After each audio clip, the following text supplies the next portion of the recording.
Olha, primeiro me surpreendi com a reação da esquerda, como realmente ficaram chateados, né, com esse voto do ministro Zanin, porque ele não votou da maneira que as pessoas entendem que ele deveria ter votado. As pessoas ficaram chateadas, e, gente, desculpa vocês ficarem chateados comigo, eu tenho que dizer o que eu acho, né? Ficaram chateadas não porque discordaram da tese jurídica dele, nem estão pensando, atinando para a questão jurídica como ele escudou esse voto, sim, porque ele votou de um jeito que as pessoas não gostariam que ele tivesse votado. Como se ele tivesse que votar do jeito... Como o Jair Bolsonaro falava que ele tinha 10% dele lá no STF, né? Então ele tratava como um carneirinho que atenderia às suas vontades políticas, os ministros que ele indicou. O Zanin provou que ele não é assim.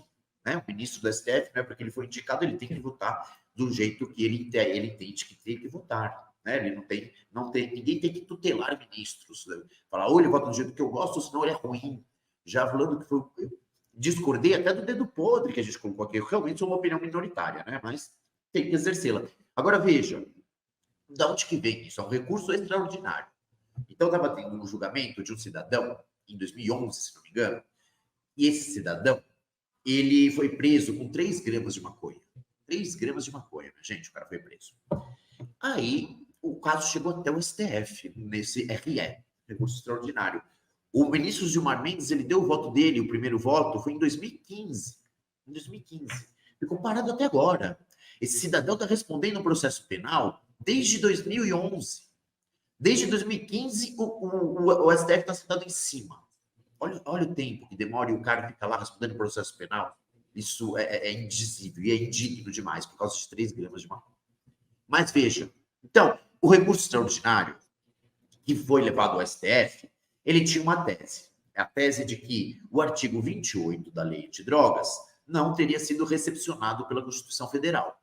Essa lei é posterior, mas um controle de constitucionalidade difuso desse, eles falam assim. Então, o STF agora estava vendo se ele montava uma... como é o nome disso mesmo?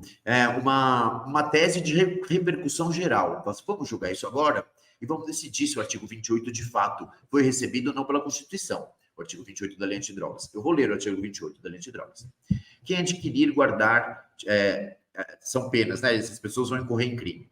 Quem adquirir, guardar, tiver em depósito, transportar ou trouxer consigo para consumo pessoal, drogas sem autorização ou em desacordo com determinação legal ou regulamentar, será submetido às seguintes penas. Aí tem as penas. As penas, repare as penas, não é de cadeia, tá? Não é de cadeia. O cara foi preso e solto logo depois, né? Mas continua respondendo o processo penal. Advertência sobre os efeitos das drogas, prestação de serviços à comunidade, medida educativa de comparecimento ao programa ou curso educativo. Então, assim, quem está falando que essa decisão do Zanin, esse voto do Zanin, que a gente sabe que vai perder, né, gente? Já ganhou a outra tese. O voto dele é para marcar a posição, todo mundo sabe que vai passar. Vai passar essa legalização do uso do porte para consumo pessoal. O que o Zanin votou... Descriminalização, né, Cegado? Descriminalização. Não legalização. Vai passar a descriminalização. Eu falei legalização, isso, descriminalização. Obrigado, Fernando. Verdade, você tem razão. Vai passar, a descriminalização vai passar, no porte, vai passar. Mas veja, o ministro Zanin, ele se preocupou com uma coisa. Falou, olha, primeiro, que não é para... Alguns ministros teve umas 4 ou 5 teses. Cada ministro falou uma tese. Em vez de discutir se é constitucional ou não, eles resolveram reescrever a lei, fazendo o papel de legislativo. Ruim. O ministro Zanin, ele fez o quê? Ele propôs uma tese de repercussão geral. Antes, só vou falar uma coisa. Quem fica falando que esse voto dele é para encher as cadeias, nem tem pena prevista de cadeia. Vocês viram as penas que eu falei que são de porte hoje em dia? E ele falou, não, tem que continuar essas penas, ele disse. E aí, olha qual foi a proposta dele de tese de repercussão geral, né?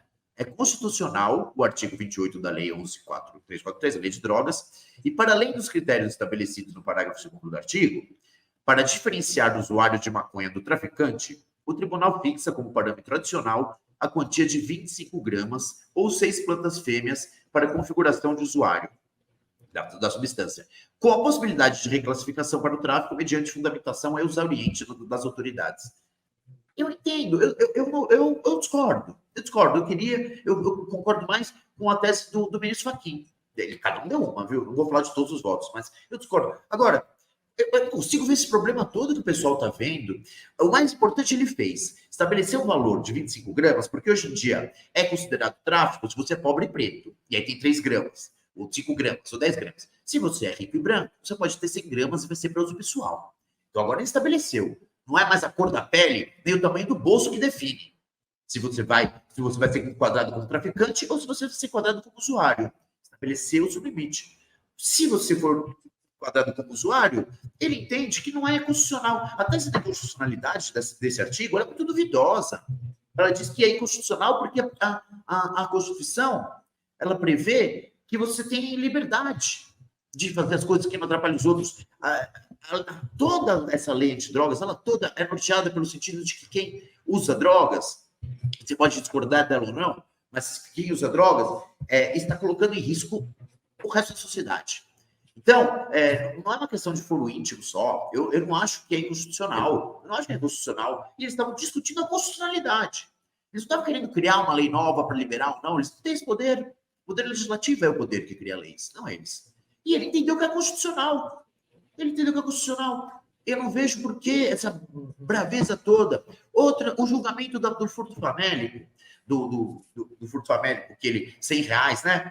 Primeiro que aquilo lá não era uma tese de repercussão geral. Era o julgamento de um recurso específico que chegou na STF, aquele caso interno.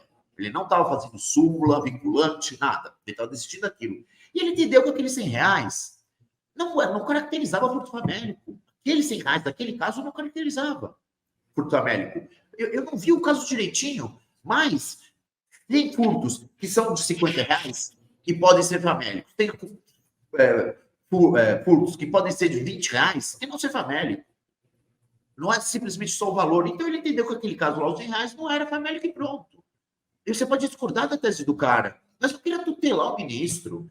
Então se ele não vota como eu quero, ele é conservador, ele é infiltrado da TFP. Poxa, gente, um pouco mais de paciência, ele acabou de começar. Era isso, professor.